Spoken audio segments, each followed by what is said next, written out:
What's going on, everybody? This is The Lead Word. I'm Chad Bauman, recording from my phone because my laptop's being an asshole tonight. With me, as always, Trey Daubert. This is technically week 5 in the NFL. We definitely had a week 4 in the NFL, that's for certain. Um, what's going on, Trey? Not much, Chad. Having my fantasy hockey content roll in for the YouTube channel as well, but I'm not thrilled after last week. I think I put up 175 points and fucking lost in fantasy, Chads. In our league? Yeah, I had the second most points and it wasn't enough. 175 or something. Unbelievable. I had my best week in fantasy so far this year. I put up 130, and I'm not even close to being in like the top 5 of points scored. Quick side note. How do you like the all play rules that we did for the website where you play every single team every single week? I have no idea what's going on with that. Like, I don't even like. I have no clue. It just shows me everybody's points, and I'm like, I'm What in do you the mean you have middle. no clue? I have no idea what it's looking at. I'll go in. I'll look at scores, and it'll be like everybody's points. I'm not at the bottom, so I guess that means I'm doing okay. I don't know. Yeah, it's like you play all those teams. So like you'll go 6-1 or you'll go 5-2 or so like whoever you rank ahead of, you win, and whoever you rank below, you lose. Well, at least, I guess I'm not in last place. That's all I can say. Like, Okay. I haven't come in very. I haven't been the very bottom No, you're one in second yet. place. I just pulled it up. You're in second I'm in place. You're, second place. yeah. I don't know how. I don't think I've ever been at the top. At like when I look at the scores, I don't think I've been at the top once. But I guess I'm in second place. Yeah, the bottom of this is bad. Anyway, we're gonna do takeaways from last week. Chad, I don't know if you want me to go first or not, because mine kind of dates back to the Thursday night game all the way from last week. That terrible game. Yeah, you go first. Because I All guess right. technically you got the first game, so you might as well go first. Take. Yes. So, Chad, I don't know how you feel about this situation. And I know it's not a direct comparison because we were wrestlers and not football players. I guess you technically played football too, but I didn't really play football like when I was older. I didn't play Uh, football well. no, I was all right in flags. Oh no, I said I didn't play football well. I Oh, don't know okay. about you, but Yeah, I made it through flags. Anyway, we all know the talented kid that just never got better at something, and that's Kyler Murray. Like, Chad, I'm just sick and fucking tired of watching this guy do the same things over and over, and he never gets better. Like it's never better. He looks the same as he did as a rookie. The only difference is he's not quite as fast. I don't really know. Either way, like this thing's done. Like you're just not winning with this guy. Period. And when Call of Duty comes out, it's gonna get worse. honestly, it's funny because so Thursday nights I coach wrestling. My friend's son is wrestling. He's my practice partner in high school. So every Thursday he comes, he picks me up. We drive over to the gym. I help him coach wrestling, and Oh then boy. there's a bar right around the corner that we go to every Thursday night because he's in the military, and it's every Thursday night they do like an extra discount for military members. So we go Okay. every Thursday after practice. And we were watching that game at the bar, and basically everything that you said, we said while we were watching the game. Like it's so weird with Kyler because like you can tell like he is such a good athlete. Like Yeah. he's insanely talented. Yep. But you could tell that like you can tell like he's either never been coached up or he's one of those guys where it's like, hey, you should do it this way, and he's like, well, I don't have to do that because what I'm doing works because I'm just so much more athletic than everybody else. But Yep. now that everyone else is just as athletic as him, it doesn't work anymore because it Yep. like he used to get away with it in high school and in college because like in high school and college, like you're always, well, in high I school, think that's the story though, because I love to follow this recruiting stuff. Chad, did you know when Kyler Murray was in college, he was a 5-star recruit. He went 52-0 in college or in high school. 52-0 his school went. well, so like that's what happens. And you could tell that that was the case for Kyler because like when these kids come out of high school and they go to college, anyone that's going D1, they were either like the best player in their like state, bare minimum, they were the best player they've ever played with or against. And then they get to college, and unless you're like one of the top level guys, like you're still really good, but like unless you're one of those top guys, like you're just another guy on the team. And then you get to high school, and you might have been the best guy in your college, but then you get to the NFL, and it's like you're just the guy in the NFL. Like unless you're like Tom Brady, one of those guys, you're just the same. The average career in the NFL is like 4.5 years. So it's like once you get there, like you're not going to be there for long. And you could tell, like you said, with Kyler, it's just he's never gotten better. He's doing the same stuff he did as a rookie. And I honestly, like, if you're the Cardinals, my question is right. They like I don't remember exactly how long it was, 2, 3 years ago, maybe it was two. They go to re-sign Kyler, and it's like you remember the whole thing with the clause of like, oh, you have to. Yeah. They put it into his contract. You have to do X amount of game film. They gave him a homework clause. Yeah. Like if you have to do that to your star quarterback, that's not the guy you re-sign. No, this Like thing's it's just done. not. This thing's totally done. I'm so over the Mayor Munchkin land, and especially like again, I don't know like some of the X's and O's of what they're calling, but like there's no way him running around in fucking circles in the backfield is part of the fucking play. Like he just bails on shit. I don't think it was like one of his interceptions from Thursday night. It was just like a really bad like incompletion. I think it was like around like the first quarter. He literally like threw like a fadeaway jumper Yeah. for literally no reason at all. Yeah, I remember that. Yeah. Dude, set your feet and just throw the ball. Like, why are you doing fadeaways when there's not a guy within 10 yards of you? It doesn't make But sense. that's what I'm saying. Like there's so many times there's no way that's part of the script. Like there's just no way whatever he's doing out there is part of what's being drawn up. Red flag number one, if you have to put a homework clause in your star quarterback's contract, that's like all the proof you need just not to re-sign the guy right there. Yeah. Like, So and don't get me wrong, like as an organization, it's hard to like walk away from that and be like, because like if it wasn't for the fact that like they wanted to re-sign him and they put that in his contract, like nobody would really know that his game film it just isn't there, right? Like they would like if they just decided, hey, we're not going to re-sign Kyler, like that decision among out in like the open with like fans and stuff, it would just look like, what are they doing? Why are they not re-signing this guy? Like you'd have to leak it to like, I don't know, Adam Schefter or something like, yeah, he doesn't watch game film. You didn't hear it from me, but that's what the Cardinals are saying. Like you have to like leak that to justify not signing the guy. But all I'm it's just a weird situation. I'm saying there's got to be a contingency plan at this point because he's already 28, which I mean doesn't sound old, but that's not going to be a guy that ages well. Like it's just not going to be a guy that ages well. And especially like his size, he's not growing 5 inches overnight. Like But what are you gonna do though? Doesn't he? He's still got like 2 or 3 more years on the contract, they have and to the way draft he's somebody. playing, nobody's trading for him. They have to draft somebody. They have to. Well, they got to cut him too.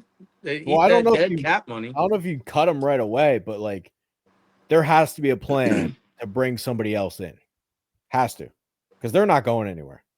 Oh no, first, like I'm not disagreeing with that, but like I just think like they're on the hook. Like I would highly anticipate it gets a lot worse before it gets anywhere near better.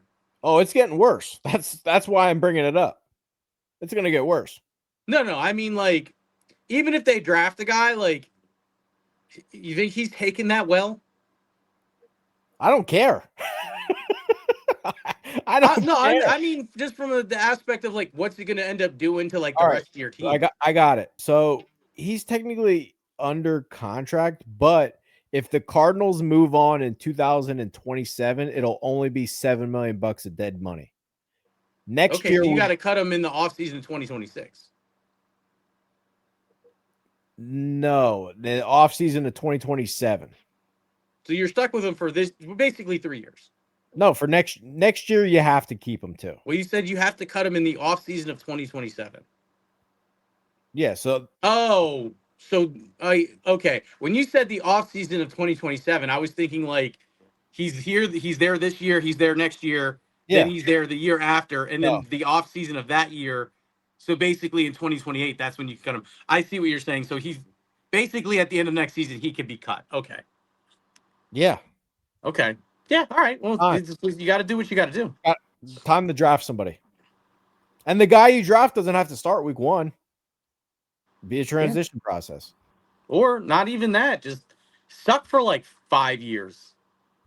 Sure. Your fans aren't going to like it, but you suck now. So what's another 5 years? You know what I'm saying? You're already stuck with Mayor Munchkin Lane. May as well stick with him. Yeah, fair. All right, Chad. All right. I guess my first takeaway, I guess it's in that general vicinity of Arizona, maybe. At least that's where the game was played. Um, but I got to talk about the Packers, man. I just like at this point, you gotta expect like they looked really good week 1, and they've definitely got talent on their team, but you lost to Cleveland last week. You tied the Cowboys this week. It's like you're probably going to be a playoff team, but there's not really like a unless something changes. We got to talk about like you're not going to the Super Bowl, right? Like Jordan Love is still playing really well. He's playing, out of his mind.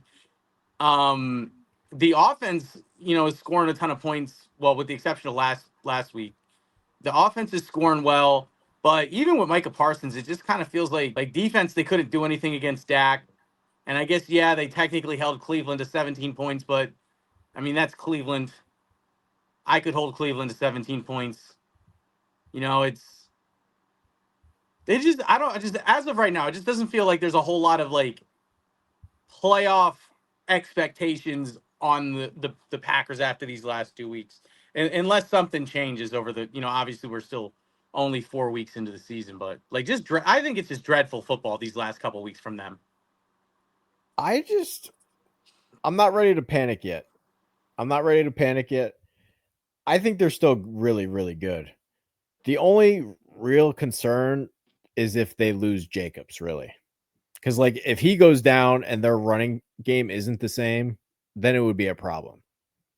But unless if he stays healthy, I think they're so good in terms of, like, their run games. Like, LaFleur comes from Shanahan. Jacobs really picks up the chains. And when Jordan Love can, like, play off of that, they're going to keep scoring points. And their defense, it is young too. Like it's not a defense where like it's a bunch of old guys who have been there a while. Like that Lucas Van Ness is just getting going. That Quay Walker is just getting going. That Edgerrin Cooper's still young. So by the end of the year, I think their defense could be even better than it is right now.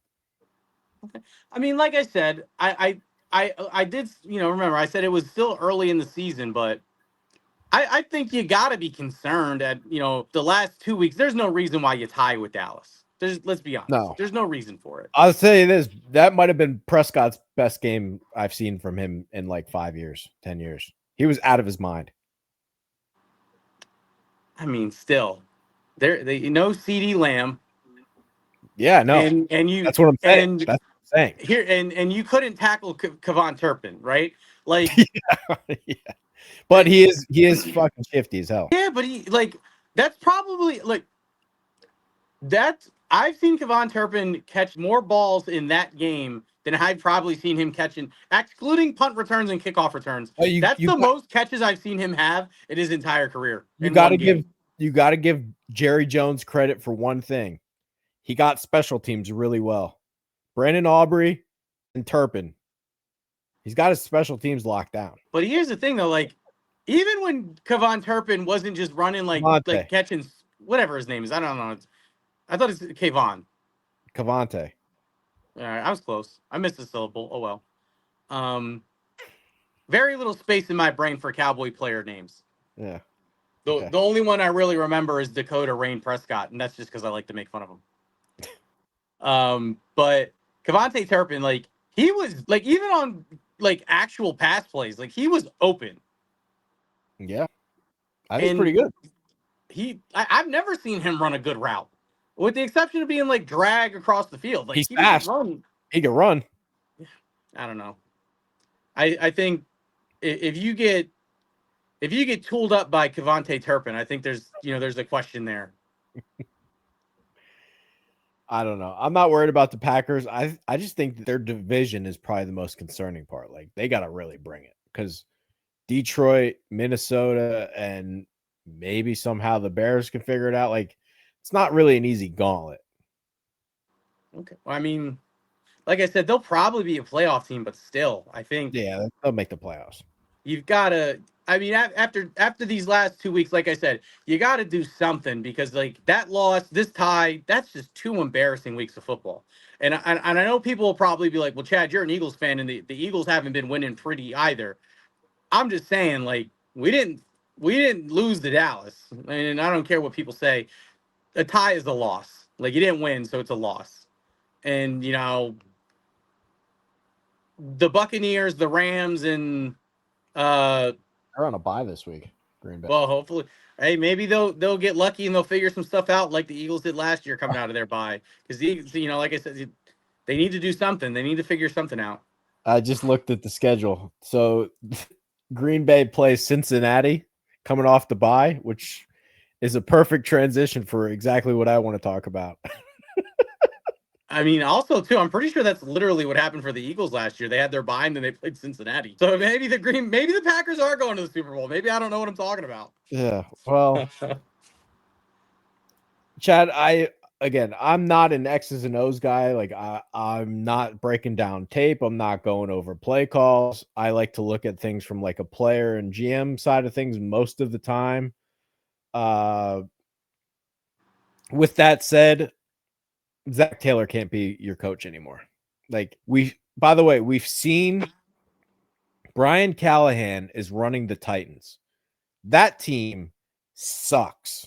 That Tennessee Titans team sucks. And yeah, they don't have a lot of good players, but they're getting embarrassed. Like they're not tough. They're getting run off the line of scrimmage and they can't even move the fucking ball. The Bengals, they're lost without Burrow. Like completely fucking lost. They don't play defense. They can't really throw the ball with Jake Browning. I think Chase Brown's averaging like 2.5 yards per carry. They've been boat raced now 2 weeks in a row. Like the Titans and the Bengals are these two teams that get completely boat raced. And I think it comes down to they're the same coach. Zach Taylor, Brian Callahan. Callahan worked for Taylor with the Bengals. You can just tell. And every single year this happens.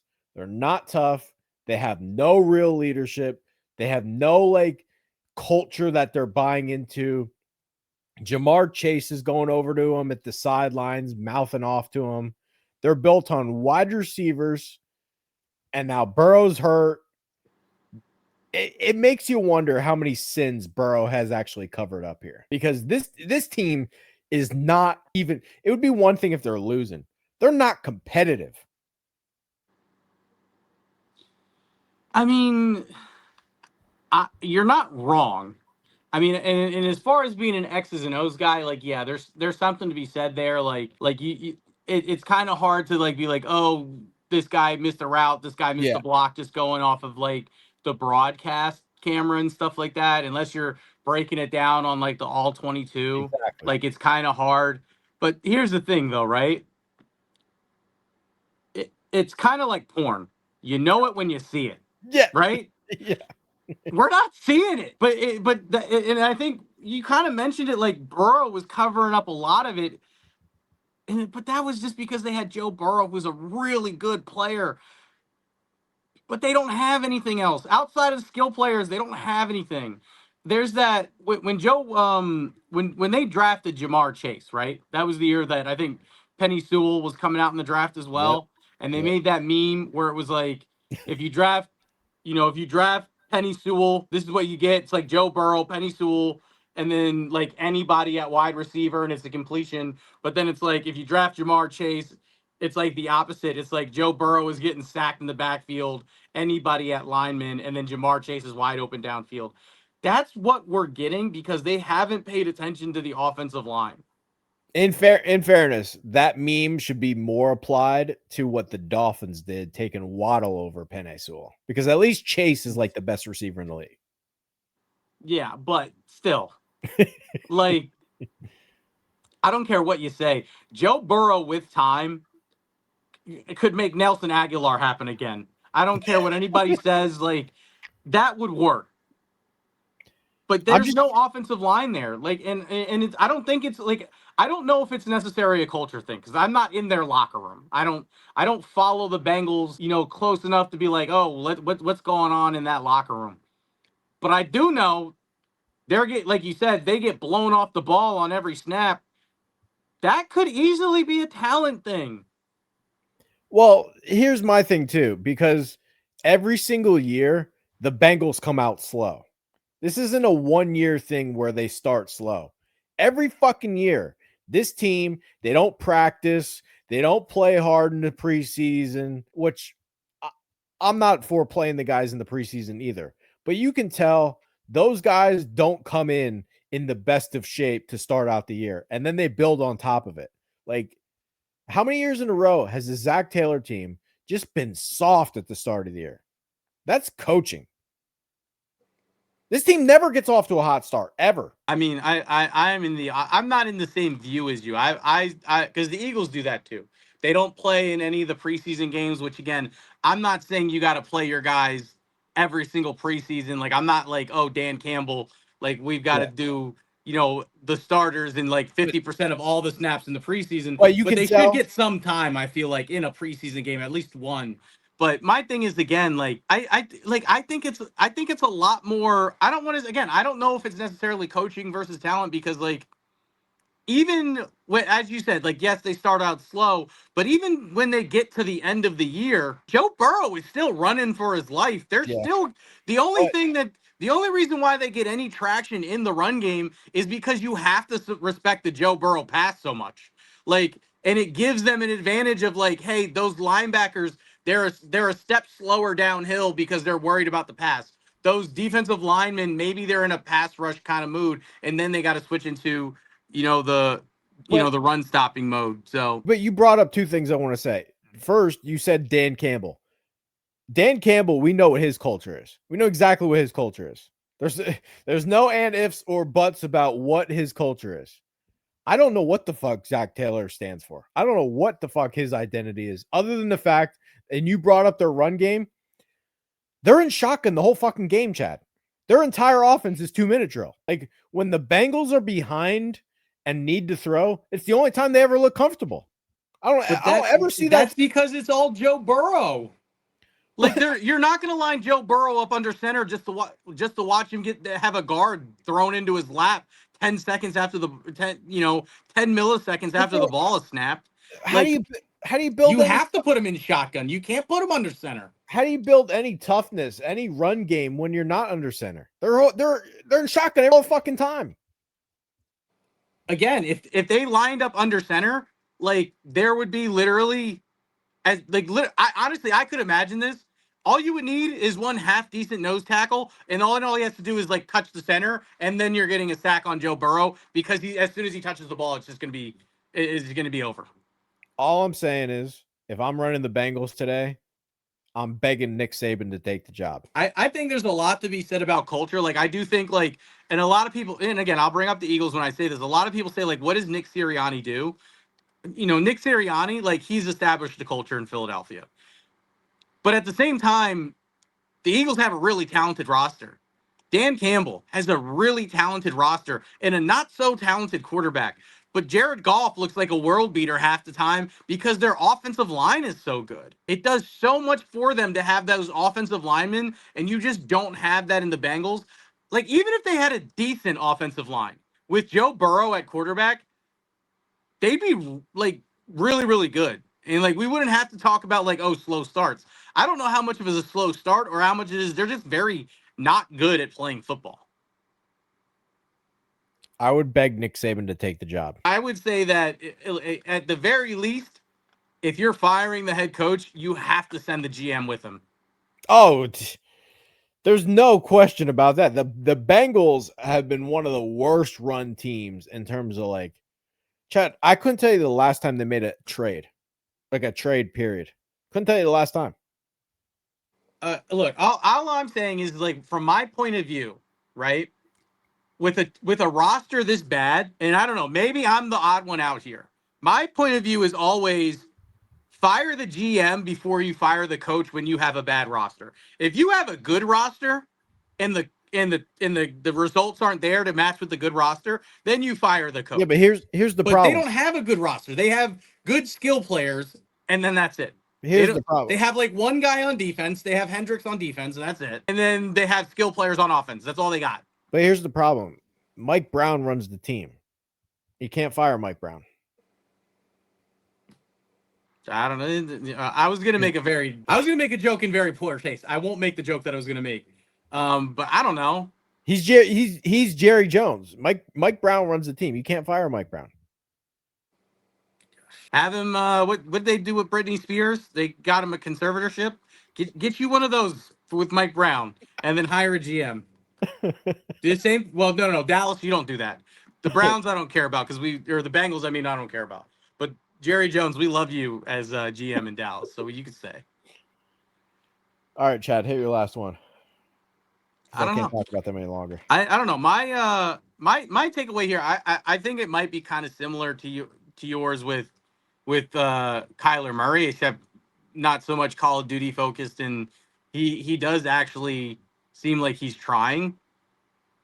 But I don't know. After what, 4 years with CJ Stroud, he doesn't seem to be getting any better. They're 1-3. Why don't you trade him to me in fantasy? Because I still need him as a quarterback, because I still need some sort of reliable point situation. But I don't know. I'm not like, outside of when they play like teams like Tennessee, like the Texans just don't seem to be doing that well. And I've heard certain things where, and again, I don't have access to the all 22. I know a little bit about, scheming up a football, a football team, just from when I played football a little bit. But I mean, obviously I'm no expert. I didn't really go past like high school or anything like that. But I do know a little bit, one of my coaches in high school, he played in the NFL. So I used to get to talk to him about stuff like that all the time. And like I said, I don't have access to the all 22, but it just feels like their offense is very predictable. I've heard certain things where they talk about how they have to keep the offense simple with CJ Stroud. They can't really do that many complex things. I don't know how much truth is to that. It's kind of like one of those things where you'll hear like, oh, it's been reported that, anonymous sources said this from within the Texans. So I don't know how much truth it is to that, but like I said, you know it when you see it. And as good as Stroud plays, sometimes like there's a lot of times where it's just like, man, why are they not playing better? And I just feel like it's a little bit of a CJ Stroud thing where, he's kind of stuck in some kind of repetitive loop and he's just not getting better. In fairness, you talked about how bad the Bengals offensive line is. That Texans offensive line might be worse. They're fucking brutal. Okay, this year. They're fucking brutal. That's true. But at the same time, it hasn't always been like that. They had, Well, they just got rid of Tunzel. They got rid of him this year. That's my point. Yeah. So it's not like this. It's not like, it's not like it's like been, they're like Joe Burrow in the Bengals. Their offensive line has been terrible since jump, versus like the Texans. They've done some things to get it better. And even when they did things to get it better, we still don't see anything better from the quarterback. And they just traded away Cam Robinson, who was starting there, because he was unplayable. Yeah. Look, I'm not saying that they're doing Stroud any favors. I'm just saying that at a certain point, like you have to look like you're getting better, and it just doesn't look like they're getting better. At the quarterback position, I mean. He also doesn't have a very reliable run game right now either. You're a Nick Chubb fan. Why are you saying that? Well, he's not the same Nick Chubb anymore. Yeah, that's fair. I want to look up Nick Chubb, what he's doing right now, because it hasn't been that great. All right, he's at 4 yards a carry even. So that's all right. That's pretty good, actually. You give him the ball 3 times, you get 12 yards. That's how that works. I don't think his receivers are good enough. I'll say that too. I mean, it's not like he didn't have DeAndre Hopkins at one point. I don't know if he did. Did he? Pretty sure he did. You sure I about could be that? wrong. No, I don't think so. He had him at least in his rookie year. I don't Did think he? so. Oh, maybe I'm wrong there. Because Bill O'Brien traded away Hopkins, right? Yeah. No, maybe I am wrong there. Yeah, Bill O'Brien traded away Hopkins, and D'Amico Ryans drafted. Yeah, so Hopkins last year with Houston was 2019. I just looked Okay. it up. So I was wrong. Wrong about one thing. I'll say this. I don't think his supporting cast is good enough, but he's not being Superman right now either. So I think that's fair. And I will say this. I also think he has, and not obviously, I don't think it's the same thing, same situation as Kyler Murray. I think he probably does have a better work ethic. Yes. But like I said, I don't. I just at some point I feel like we have to say like has CJ Stroud hit his ceiling, and I'm at this point I'm kind of inclined to say maybe yeah I think he has. I would go with no, but I don't think that's crazy. But this upcoming week will be a big week because they're playing Baltimore, right? Yeah, they're playing Baltimore with. Who's terrible? But I'm saying if Lamar doesn't play, and this is one of those games where the Ravens have been giving up points to everybody, if they can't score against them, then I would be a lot more concerned than I am today. Yeah, I mean that's fair, and like I said too, Baltimore, in addition to being terrible, but also they don't have they have a ton of injuries on their defense as well. So yeah, I think they should do some damage. Hopefully, at least for the sake of my fantasy team. All right, quick question to close. Do you think the Ravens are going to miss the playoffs? What are they 0-4, right? No, they're 1-3. 1-3. Did But they go? Lamar might be out. Well, we'll have to see what happens with Lamar. No, honestly, I think. Well, even when he was playing, I don't think they were playing that well. I mean, they weren't bad, I guess. Their defense is horrible. Yeah. I don't. I guess it would depend on whether or not Lamar plays. If Lamar plays, I think they could still have a pretty okay shot of making the playoffs. They would have to obviously go on a pretty substantial run. And I don't know what their schedule is looking like. It's brutal. So they're definitely out if Lamar doesn't play though, because what they have Cooper Rush, right? Cooper Isn't it? Rush. You picking him up? No, absolutely not. I mean, unfortunately, the way that this offense is built is not conducive to Cooper Rush at quarterback. Yeah. There's a lot of